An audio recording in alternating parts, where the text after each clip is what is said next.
Okay, welcome back to the Procurement and Finance Coffee Break. I'm Clair Green, your finance transformation expert. I'm here with always with Richard Beaumont, who apparently is a procurement guru. Who knows? Sometimes I am, sometimes I'm not. But look, far more important than being a procurement guru. Actually, today we're doing a little bit of a sequence about AI, and I'm delighted to invite back George Elkington, Chief Commercial Officer at NewOrbit, and a new guest, Rakesh Pissay, enterprise architect. I'll let him introduce himself, but we're going to talk about scaling AI in large enterprises, because for what it's worth, training clients in the last 3-4 weeks in how to improve the way that they develop category strategies, the whole topic of how they use AI, how their corporate AI is connected or not connected internally or externally. So this whole question about how are they going to integrate tools, I think is really cool. But hey, let's get going. Okay, so before we start going, George Rakesh, welcome. Obviously, George, you've been a guest before, but I think it'd be useful if you reintroduce yourselves, both of you, and Rakesh is a new guest. So over to you, George, and then Rakesh, please introduce yourself to our guests. Sure, thanks. It's really great to be back again, Claire and Richard and Rakesh. It's really fantastic to reconnect with you. I thought it was 10 years. It's 12 years since we worked together, but as viewers will be able to tell, I've got a few years on the clock, and I spent over 20 years with large IT consulting firms, including Accenture and Deloitte. And since then, I've worked with smaller businesses, and I'm now Chief Commercial Officer at a Microsoft partner called NewOrbit, small and yet perfectly formed. My AI experience has really all arrived in the last 18 months or so with ChatGPT, Claude, and Copilot. I've been using the latter more than 10 times a day since I joined NewOrbit 10 months ago. I use it for taking minutes on meetings and calls, drafting emails, researching prospective clients. I reckon it saves me about a day a week. It's that significant in my role. Yeah, too. And actually, Rakesh mentioned to me Perplexity. That's a great tool for doing research. Yep. Another one for you to add to your list. Cool. I'll look that one up. But NewOrbit has a longer track record with AI. We've got about 35 clients, and I think we've used AI with about a dozen of them. Some of them, if you look on our website, you'll see they've got names like Bbot AI or Trellix or Dot AI. So it's pretty clear AI is fundamental to their business offering. So anyway, but enough from me. Let's get on. Rakesh? Yeah, firstly, thank you so much for having me on this call. Great to reconnect with you, George. If you could just put your mic a little bit closer. Sure. Is this any better? That's better. Great. Okay, great. Thank you. So, I'm an enterprise architect. I've been in the industry for a little over 2 decades. Like George, I've been focusing on artificial intelligence in the last 18 months or so. Right. So that's in brief about me. Well, okay. Well, look, we'll get going, but I am just going to make a little note on our guest due diligence to check that guests don't know each other from the past, because there's a whole inside track now that we're not aware of. So anyway, here we go. Look, I think just talking to companies that I've been training recently, large companies are really wrestling with AI. They know it's there. They know they want to use it. Some of them are even struggling to get going, but the ones that have begun to play, with a bit of Copilot, a bit of paid Copilot, a bit of ChatGPT, they're now feeling like they're on the sort of the edge of the cliff and looking at, right, what does it mean to take this to the enterprise as a whole?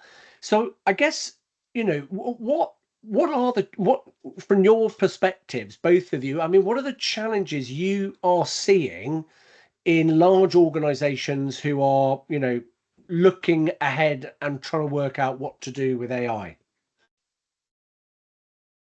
You want me to go first? You go first. It's a wonderfully polite English standoff. It's Yeah. fantastic. Okay, great. I think there are quite a few challenges that organizations are facing, right? Um, and I'll kind of focus on five top challenges that I think the organizations are focusing on today, right? The first one is misalignment between AI initiatives and business strategy. Um, Many organizations launch AI products projects that don't necessarily tie back into their business goals. Without clear alignment between AI strategy, uh, IT strategy, and business strategy, these projects often tend to be isolated science experiments and kind of fail to deliver the required value. A European industrial giant that I've been working with had hundreds of AI projects that were stuck in silos until the leadership reoriented efforts around strategic business outcomes. The second challenge that I'm seeing is with respect to data silos and poor data quality. See, the thing is, AI thrives on high quality integrated data. Yet, in a large number of organizations, data is often fragmented across departments, geographies, functions, and so on, making it very hard to build a unified model. Retailers that I've worked with, for instance, overcame this by investing in a centralized data system, enabling AI to optimize inventory and predict demand across its network. The third challenge that I'm seeing is with respect to technology and infrastructure barriers, right? Legacy IT systems, these could be Right. mainframes and others, don't often support scale and speed that AI requires. And upgrading infrastructure is often pretty complex and a costly exercise. Now, companies like Amazon, of course, have addressed it by building robust cloud-based platforms that power AI-driven logistics, customer experience, and so on. The next challenge that I'm seeing is with respect to talent gaps and organizational resistance, right? There's a shortage of skilled AI professionals today, Right. and existing staff may resist changes that AI brings, fearing, displacement of jobs and so on. An automobile company that I've been associated with is investing quite significantly in upskilling and cross skilling its teams, introducing cross-functional teams to ensure smooth adoption of AI across its supply chain. And finally, the other challenge that I'm seeing is with respect to governance, risk, and Right. ethical considerations, right? Now, AI introduces new risks from a data privacy perspective, security, to ethical dilemmas, as well as regulatory compliances. Now, over half of the Fortune 500 companies now cite AI as a risk factor in their annual reports, right? With concerns ranging from reputational damage to data breaches and so on. So many companies are now highlighting risks around failing to keep pace with AI advancements and managing regulatory uncertainties. So these are some of the areas that I'm seeing which act as impediments uh, from to organizations from scaling AI across the enterprise. Do you know what? I love that. And George, just, I mean, I suspect you've got something to add, but I mean, funny enough, one of the bits of feedback I had from a client 2 weeks ago, the age-old challenge of spend data. Show me an organization that's got good spend data. I'll show you a fiction novel. And the chat, you're right. And the challenge is they don't want to implement an AI-based system because exactly as you say, Rakesh, they want to base it on sound data, but they probably can't solve their spend data without the help of AI because nothing they've ever done in the past has fixed it. And it's probably going to be an AI agent that trawls through the data and does all of the normalization. So it's almost, as you say, not just silos and legacy, but actually the need to sort the legacy requires the AI that they're trying to then author. It's just like a catch-22. And they're caught in a trap. I mean, George, have you got what are your sort of additional ideas on what Rakesh has had to say. Well, not for the first time. Rakesh has, stolen my thunder. Oh, well, So okay. please put that in your feedback forms, everybody. But Right. I think of his 5 points, I think I had 3.5 or 4. On the point which you did raise around ethical and regulatory concerns, Claire and I happened to be at an event yesterday, and I was alerted to the fact that the EU has an AI Act. And would you believe tomorrow, which is quite timely given this call, there's going to be another nuanced change that needs to be implemented by tomorrow. So I hope everyone's got that one. If you want the details of it, it's Article 113A of the EU AI Act comes into force tomorrow. So, but the point of the story is not what the specifics are about that, but there's a whole list of things that are coming in each jurisdiction. And of course, many of our audience will be UK-based businesses, but they'll have a presence, they'll have customers in the EU or the US, and there'll be lots of things to think about. So that's just one I'd sort of highlight.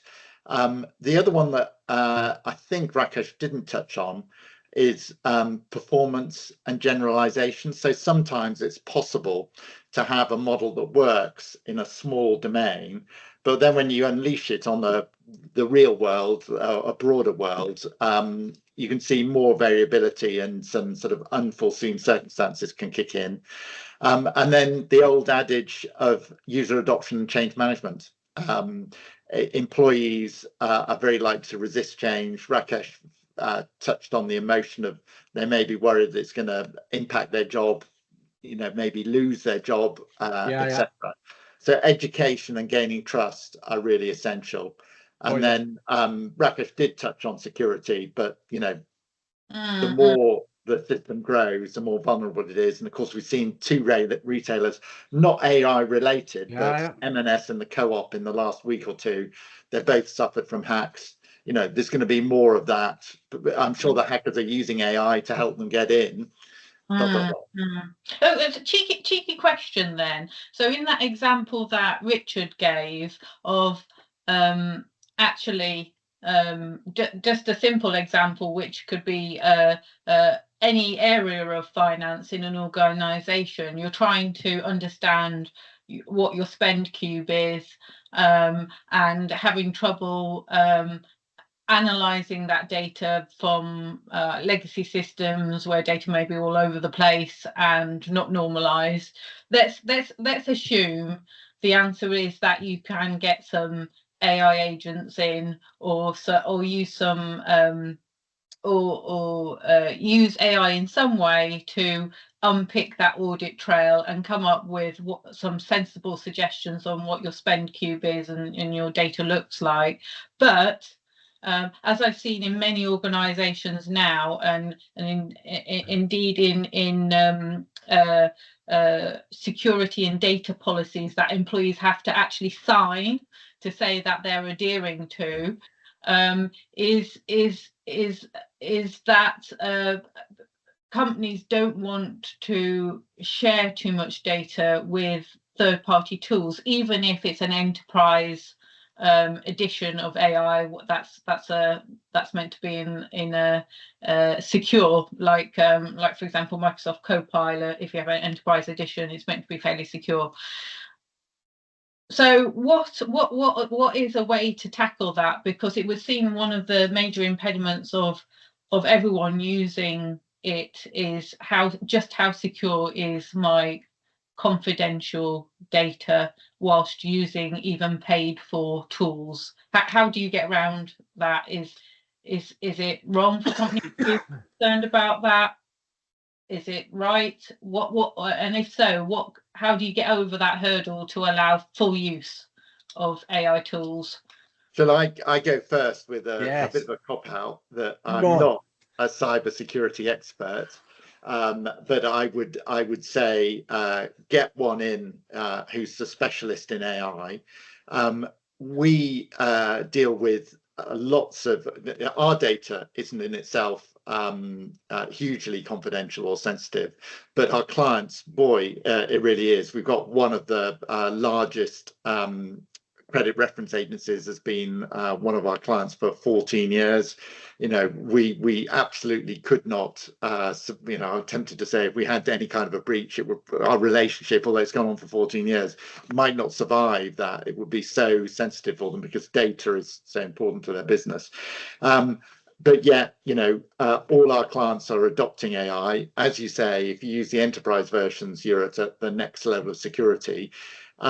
Could they be hacked? Are there vulnerabilities? You could never say never, but I think you just have to put as many security features in as possible. And again, educate your people, because what I know from having had my own software as a service business some years ago, whenever we were penetration tested, we would always have a few things up our sleeve around the weakest point of any system being the people.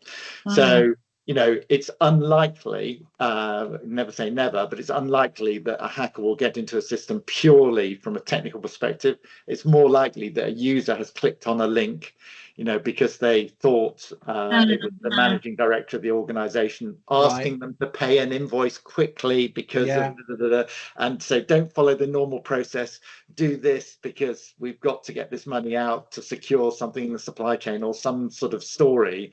And so the coaching I'd always give people is make sure your people understand that you just cannot do that. You have to stick to the process, otherwise something's going to be broken.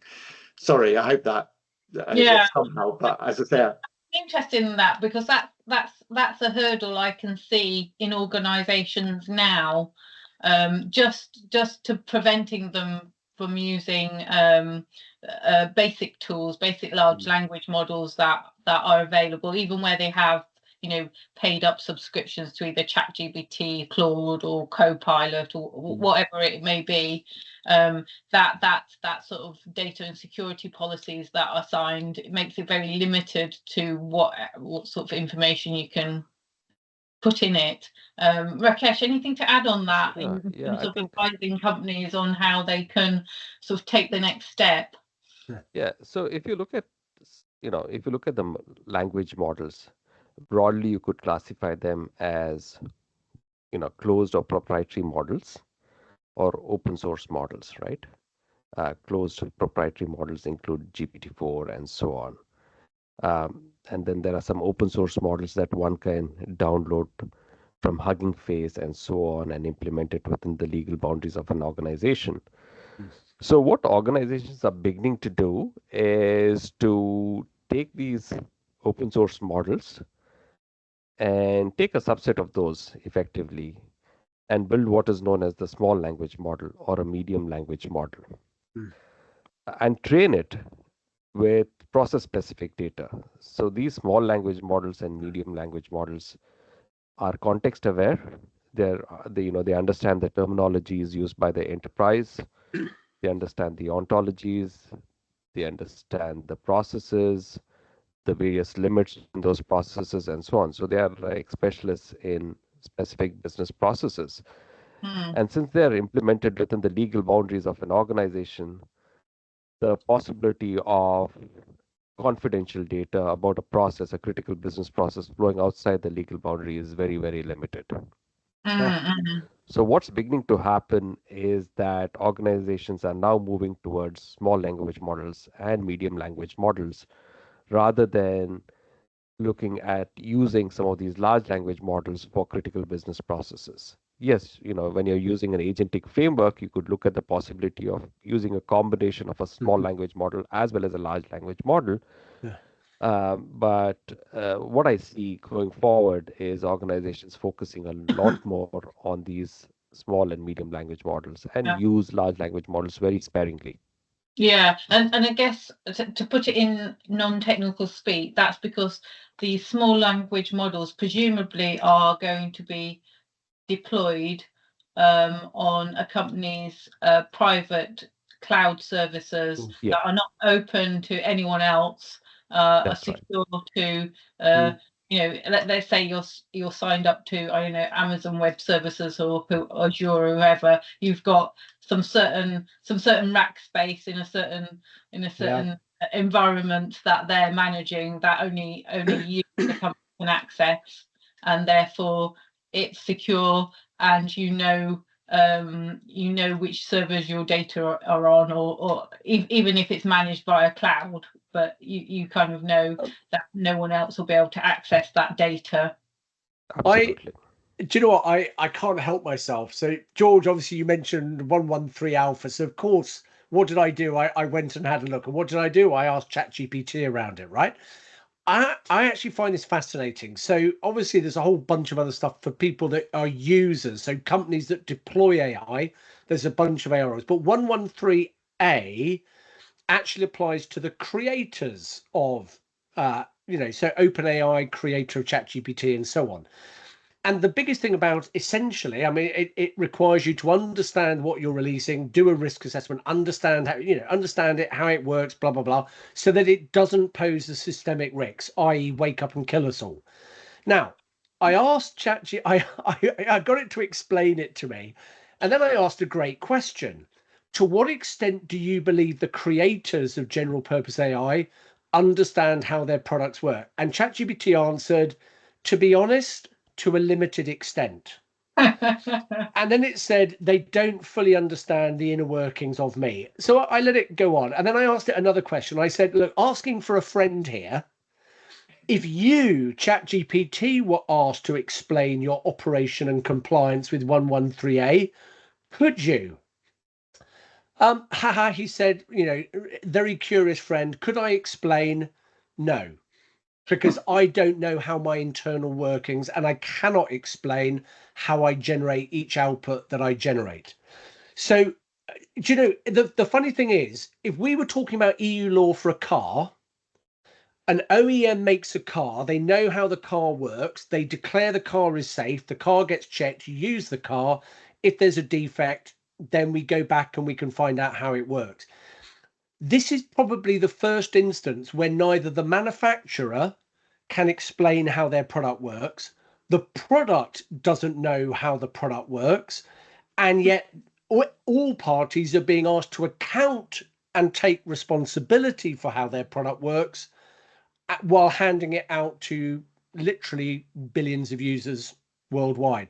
And I don't think I think one of the biggest things about this scaling of AI is everybody's adopting it because they know they have to, because otherwise you lose competitive advantage. But everyone's sat around a poker table not admitting that they don't know what's in their hand, because nobody knows what's in the hand. So companies are basically saying, I'm using something, it could be introducing a risk to the planet. I have no clue, but I'm going to go with it anyway because everybody else is. And that's extraordinary, right? George, Yeah. you got your hand up. I put my hand up, because for me, this is part of the difference between deterministic software, as I refer to the non-AI software that we've been building for 40, 50 years, where 2 + 2 = 4, and it always does. Whereas if you ask AI, what's 2 + 2, you will get 4, although AI is not that good at maths. It isn't. It doesn't understand the principles in the same way, but it will, you could do it now, and I'm pretty sure you would get 2 + 2 = 4, George, of course. However, there is a whole industry being created now about being able to prove how the AI generated that answer. I'll give you, because of course the risk with, or one of the risks with AI is that it can hallucinate, which I'm sure most of our audience will have heard of. But for those that might not have done, it's a simple thing where you ask it a question and it gives you a blatantly wrong one. People tell me this is quite a good example. I asked Copilot about 6-9 months ago. I asked it, who is taller, Sir Keir Starmer or Neil Kinnock? Because I'd seen a photo of the two of them and it looked sort of odd to me, because it's the wrong way round. So I asked it, and it said Sir Keir Starmer is taller than Neil Kinnock. I said, oh, really? I didn't know that. I've never met either of them, blah, blah, blah. But, I didn't know that. I thought Sir Keir Starmer's about average height. I actually thought Neil Kinnock was a bit taller than average, but I've not met him. So I then sort of said, how tall is Neil Kinnock? And it said 6 foot tall. Right. Okay. How about that? And then I said, well, how tall is Sir Keir Starmer? It said 5'9". So then I said, oh, well, why did you tell me Neil Kinnock was taller than Sir Keir Starmer, two messages ago? And it said, came back saying, sorry, the reason I gave the wrong answer was because I couldn't find a height for Neil Kinnock. Ergo, I assumed 0. Now, the point of the shaggy ulcer is simply, if you ask Copilot now, it's fixed itself. So it's constantly changing, hopefully it's constantly improving, but ergo, it's going to give different answers. It's not deterministic in the same way that software. I've just done it. I've just said, can you give me any situation where 2 + 2 does not equal 4? And it replied, yes, 2 + 2 = 11. And I said, I don't understand the answer. It said, because I'm operating in base 3, and in base 3, 11 is 4. Yeah. How about that? So there you go. Okay, so moving on to our next question then. So really interesting, but as you said, Rakesh, you saw a company that had, I think you mentioned like 100 AI projects going on.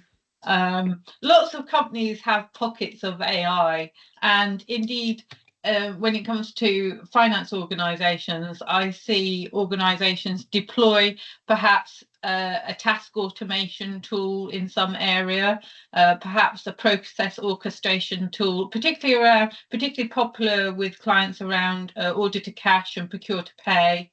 But if we then think about how that looks as an operating model as a whole, it's really basically your ERP system taking up between, I don't know, maybe 60 to 80% of your business processes, and then some pockets of AI dotted around the outsides.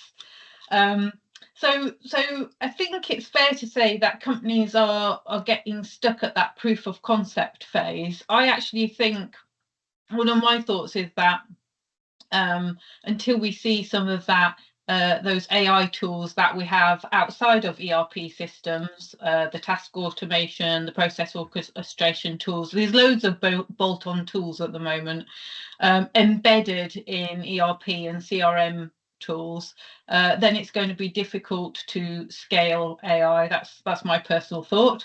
I'm interested to hear your thoughts on how do companies get over this proof of concept stage and move those small experiments or those pockets of task or process orchestration tools that are sitting outside of core systems to enterprise-wide AI solutions.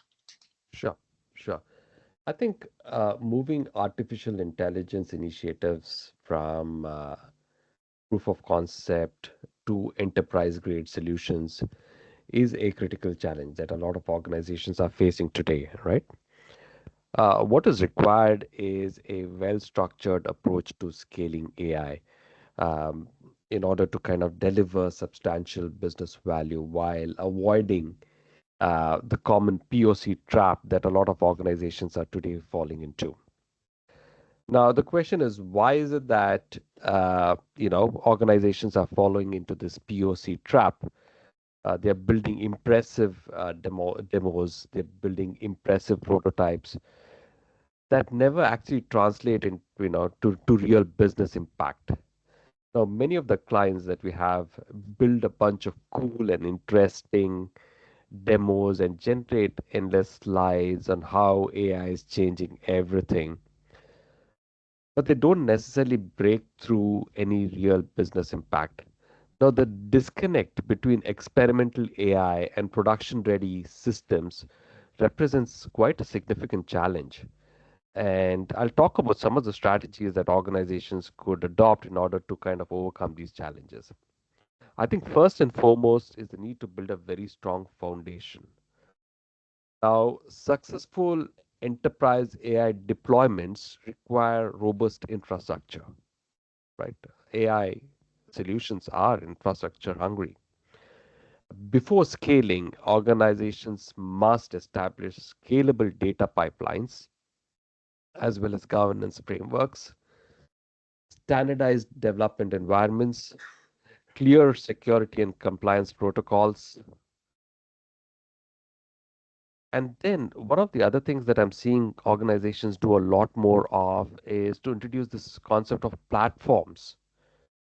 Platformizing technology provides a foundation for scaling AI.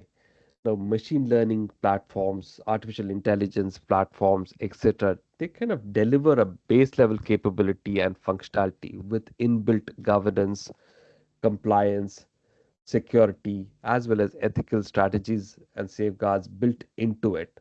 So that's one of the strategies that a lot of organizations are embracing in order to scale AI and then move outside of this POC trap. Got it. The second aspect is with respect to kind of focusing on very clear business cases. Now, the most successful AI implementations start with a very specific business problem rather than a technology first kind of an approach. Now, these business cases need to be backed by concrete value propositions and, of course, the ability to track value associated with delivery. The third area that I think is going to be important is with respect to the development approach itself. Now, the approach that one takes for POCs is significantly different from the approach that one will need to take for a production grade implementation. When you're talking about POCs, you could look at using proprietary large language models like GPT-4 or Claude and so on that we spoke about. The focus is primarily on prompt engineering, rapid development, and so on. But when one starts talking about production phase, then we start talking about cost efficient scalable solutions. We talk about reliable focus on maintainability of the solution, integration, and a lot more complex evaluation frameworks. Um, what is also important in addition to all of this is what is known as machine learning operations or ML ops as it's called, which is essentially helping, introducing an element of operational excellence into all of this. ML platforms enable streamlining and automating the entire machine learning and AI life cycle from model development all the way to training and deployment as well as monitoring. So all of these are essential when organizations start talking about scaling of AI, right? Now, I'll talk about some of the best, maybe the best practices. I think one would be to start small and then scale. The second would be with respect to maintaining data quality. Third would be to, articulate objectives very clearly. Fourth would be to kind of involve cross-functional teams. Five will be to kind of ensure that there's the right infrastructure. Now, by following some of these strategies, organizations will be able to kind of come out of this so-called POC trap that they are experiencing today. Got it. Yeah. Do you know, one thing I picked up in all of that, you mentioned the word business case, and we've talked about business cases before, and about the fact that, if I'm being honest, the majority of business cases that I'm involved in, you get them over the line and then you hope no one ever asks you to test what you did against the business case, because generally that's an uncomfortable. But actually, there's a good colleague of mine, Jamie Bliss. She's VP Procurement for Commercial and Tech at GSK. She spoke recently about the need for an offensive or a defensive business case. Offensive to take, to seize an opportunity for commercial value, or defensive, to manage risk. And again, I think we're in that strange world where a business case for AI is a bit of both. It's defensive because if you don't, your competitors. It's offensive because you want to gain the value, but introduces new risks, so it's got to defend against itself as well. I mean, you kind of, as you tease the thought through, it just comes back to the point. AI is something completely different to anything we've been asked to deal with before, in terms of thinking about how we roll it out, right? I'm going to ask you both a question. Now, we were going to talk about, the role that culture and leadership play. And look, we could talk about all the sort of, standard good things like, strong North Star, change leadership, getting the team used to it and all that kind of stuff. But I just want to take a little bit of a left turn. That was a right turn, but it's left on the screen. You know what I mean? Anyway, Eloise Epstein Carney, she made a really good point, which is the biggest problem facing leaders today is that the traditional activity of designing a future process, a future team, and a future technology ecosystem has got a really big challenge, because the processes are probably going to involve agentic AI making its own decision and running those processes and designing them on the fly. The team is going to be a mix of Gen Alpha and Gen Z, who, if you haven't got AI, they may not even want to work for you. And they're certainly not going to work without AI. And the tools themselves that are also AI.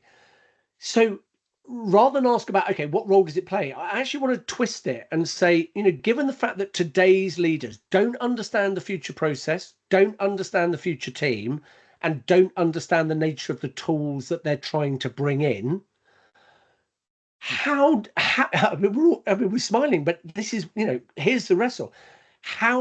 What's your observation about how a leader today facing those three challenges even begins to think about how they do it? Or do they just plug it into ChatGPT and say, I want a future design? Can you tell me? Because I haven't got a clue. I mean, how does a leader start when all three things are changing at a pace that means they're just not able to think in a kind of waterfall design that we've talked, George, we talked about before, that you just can't think about it in that way?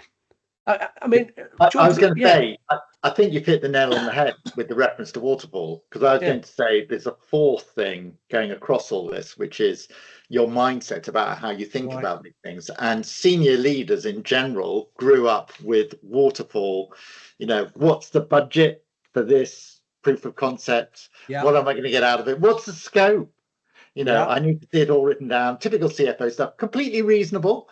But not the successful route that we would recommend for implementing this sort of technology. So, I'll be crystal clear. I would recommend Agile for this approach. I'd look at frameworks like GIST, which stands for Goals, Ideas, Step, Projects, and Tasks, for anyone who hasn't heard of it. Okay. And breaking the elephant, the problem that you're trying to solve, into small individual chunks that you can test more easily, more cheaply, and using the business case throughout the life cycle as a tool to keep you honest, to say, are we moving towards solving the problem that we headed out to solve, or have we completely pivoted, and is that okay because we're going to solve an even better problem to solve, or are we kind of failing? And so when Claire kindly gave us a heads up of some of the questions we might be expecting, when I saw this one, I actually kind of thought, is this a mindset thing? And I put the typical consulting hat on and said, it depends why you're stuck.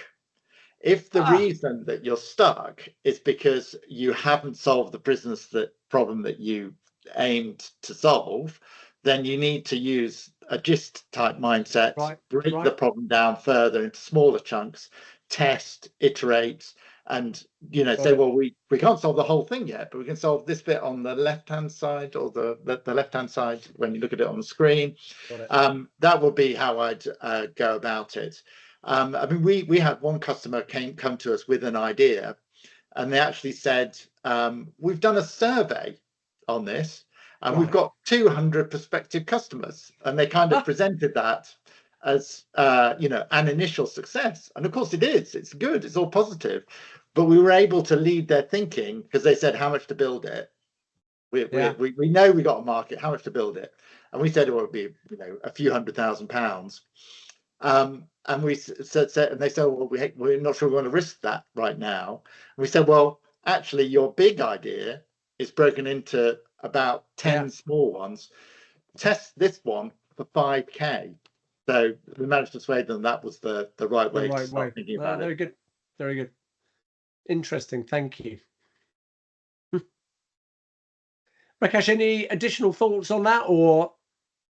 I I think I picked up on this point on leadership, right? Now, I'm reminded of the survey. This is amongst Fortune 500 chief human resources officers. Now, 72% of them actually anticipate AI replacing jobs, right? Right. Certain jobs.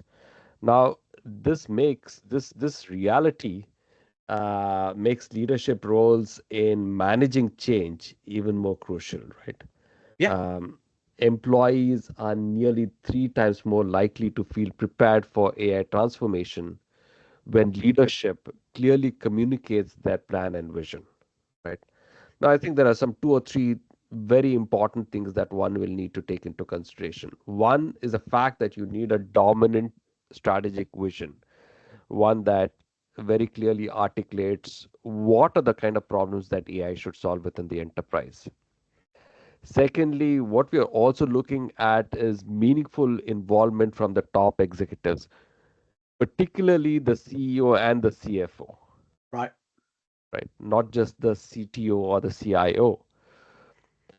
Third aspect is also a greater collaboration between technology and functional leaders. That is also very important in order to ensure that you have the leadership that is driving AI success in the organization. Got it. It's fascinating, isn't it? I mean, that this dimension of it's going to take jobs.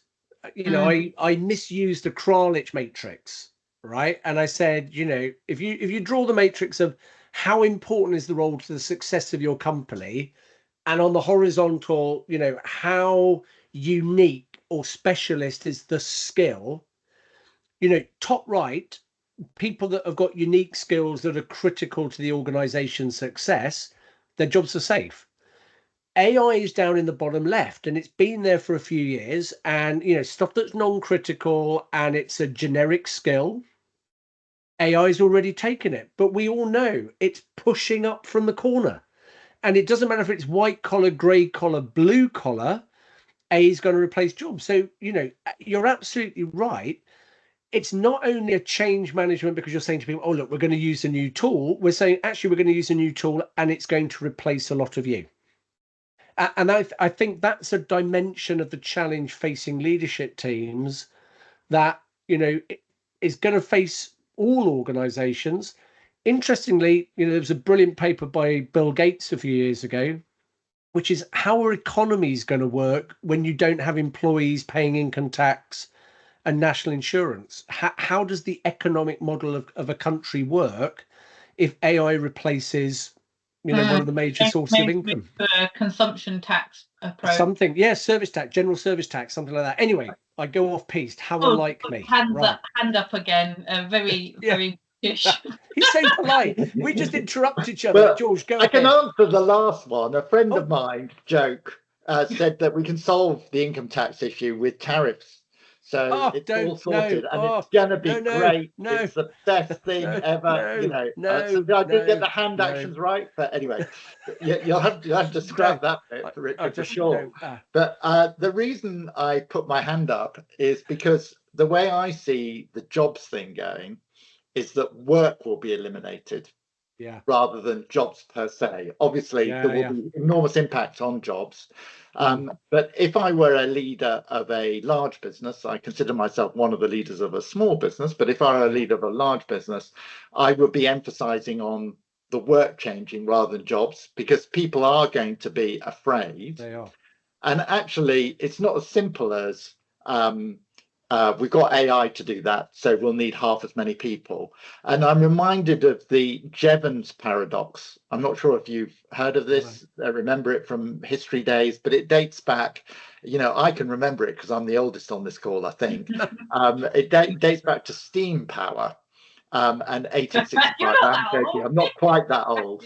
But there was an economist called Jevons who observed that as steam engines improved in efficiency, demand for coal went up, even though you might have expected to go down. And the reason for that was because the business case for using steam power in mining, railways, improved, ergo it was rolled out further. And I can see an element of that kicking in here. Because, for instance, our former Chancellor, I'm trying to remember which one, Jeremy Hunt, Yeah. has said that he would advise graduates not to go into accountancy. Now, he might be right or wrong about that, and I'm sure accounting work will change. There'll be a lot less tick and bashing in auditing because it will be done using AI. Tell me the anomalies in this company's accounts. But I think the nature of the work will change to be much more advisory, rather than the, if you like, the grunt work, as we used to call it. So I think there will be as many accountants in 10 years' time as there are today, in most developed countries. And let's face it, AI is not going to get rid of procurement or finance, because otherwise Claire and I wouldn't exist to have constructive conversations about how well procurement and finance work together or not. So on that note, moving on to the next question, I've already kind of touched on, how do we get businesses to use the tools that are available without worrying about governance, compliance, and data security. So and Rakesh, that's where you talked about the use of small and medium language models and hosting that in a secure environment rather than being open to the world and open AI. So I think I would like to ask a slightly different question around following on from the point Richard made on how do we equip our teams with skills for the future, because the pace of change is rapid. Some of the largest companies in the world are struggling to scale AI. We've heard about how there's in companies there's pockets of AI, but I would say, based on my experience working with people, there's a phenomenal amount of people who haven't even experimented with ChatGPT yet, which I find extraordinary, because it's useful for so many things. I mean, I remember over a year ago, I was given a task of putting together a birthday card and a message for someone's 70th, who I didn't really know very well, but I just input a few key things of what I knew this 70-year-old liked, which was travel and cricket, and about 3 things. I said, craft me a message for a 70-year-old's birthday card, and it gave me a great one, and I wrote it in there, and it reduced this guy to tears. So you can use ChatGPT for a phenomenal amount of things. So my question is, how do we start developing our teams with skills for the future, other than just being curious and encouraging them to be curious and try these tools for simple things, not necessarily complicated things, might be just like your birthday card. How do we move our teams up the sort of the maturity curve, as it were, in terms of awareness of the tools, experimenting with the tools, and coming up with ideas and innovation about how they could be implemented in our companies? Well, go on, Rakesh. Sure. I think that's an interesting question, and I'll give you some examples of how I've approached this. Right. If you start, I think the future is all about a combination of an organic and an inorganic workforce working in an enterprise. Right. That's how I see see enterprises of the future. Right. Now, for business folks to start using AI, it should make a material difference to the work that they are doing. Now, that could be in terms of making an impact to revenues. It could be in terms of making an impact to the process velocity. It could be in terms of making an impact to the customer experience, the employee experience, help take out costs, and so on. The moment you start leveraging AI for achieving some of these things, then you start getting a lot more adoption of usage of some of these tools in their day-to-day activities, and that would typically be execution of specific business Mm. processes. So Rakesh, are you saying there basically, as leaders, pick a few sample areas to encourage your teams to use a tool on, to encourage that upticks, because once they're using it, they'll start getting ideas for other areas of their work that they can use it for. Absolutely. There's always a network effect associated with some of these things, right? Mm. If you are able to demonstrate value in specific business processes, you could use those success stories to kind of extend the scope of AI across the processes, Mm-hmm. across functions, across capabilities in an enterprise. And then eventually look at the possibility of redefining your operating model itself, because that's the next stage where organizations are now beginning to relook at their operating models, and and embrace uh, mutability to a large extent within their operating Mm-hmm. models. Got it. Mm-hmm. What's your thoughts on that question, George, on how Well, to upskill your teams? well, firstly, I'd like to clarify there's no truth in the rumor that the 70th birthday card was for me. Okay. No, it wasn't. It wasn't. We've But we've got your secret. You were around in steam engines. We've all done the maths. Yeah. You're I younger love than 70. I love the idea of giving everybody or selected people in the organization something to experiment with in a safe environment. A birthday card, solving a particular minor problem, an invitation to a party, something like that. Ask Copilot or Claude or ChatGPT that question and see what you get, because I think that will break down barriers to adoption of the technology. But your original question was around getting the balance between governance and compliance whilst maintaining innovation. Is that still the theme that we're kind of driving down? I mean, I actually see that we need to be agile in terms of a response to compliance, because actually compliance is changing already, and we can see ahead that the EU Act will probably have 5 more milestones already defined in addition to the 5 that we've already, one more's coming tomorrow, that kind of thing.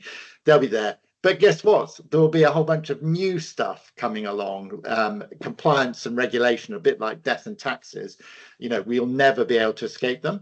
And so just when we think these are the 5 things we've got to do as either adopters of AI or creators of AI, there'll be some more stuff coming along. So we've got to continue to maintain agility in the face of this new tech.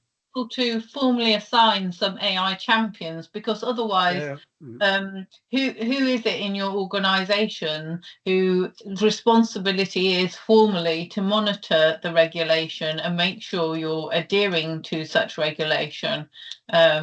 Because if you're kind of dabbling in it but without any clear responsibilities on the compliance point of view, you'll need that. Yeah. You'll need a single person that's responsible for it, and you'll need to collaborate and have teamwork around it. So having a culture of it's not just George's problem to solve this, but he'll need help from Rakesh and CFO and lots of other people. We've got about a minute left on the clock, because we're heading for our longest ever coffee break, which is fantastic because it's an amazing topic. So look, I'm gonna come to each of you. You're gonna have 20 seconds. 20 seconds. If you were going to give one piece of advice to the leader of a large organization facing this, the questions that we've talked about, what would it be? Your 20-second soundbite, one piece of advice to a CEO. While you're both thinking about your answer, look, to all of the listeners, I really hope that you've enjoyed this session, and it's a live topic, and I suspect all of you are wrestling with it as well. If you want to come and join us and talk about a topic that's close to your heart, let us know. But now I'm going to come back. George, do you want to go first? 20-second soundbite. Yeah. I would advise organizations to define what your aims are, what you want to achieve from AI, and set measurable goals against those. If you're not sure what that might look like, I recommend Microsoft as one example. They've stated very publicly what theirs are. Lovely. Rakesh? Yeah, the one thing that enterprises must focus on is developing a comprehensive data strategy and ensuring AI-ready data. It's a foundational element, and it's something that will determine the AI implementation success of enterprises. Perfect. Perfect. Well, it's been a fantastic session, and I've learned a lot also. Great to have George and Rakesh on the coffee break. As Richard says, and we may see George and Rakesh again. We may. Who knows? Breaks that can come on. Perfect. But thanks to all our listeners. Until next time. Bye-bye. Take care, everyone. Bye-bye. Thank you. Bye.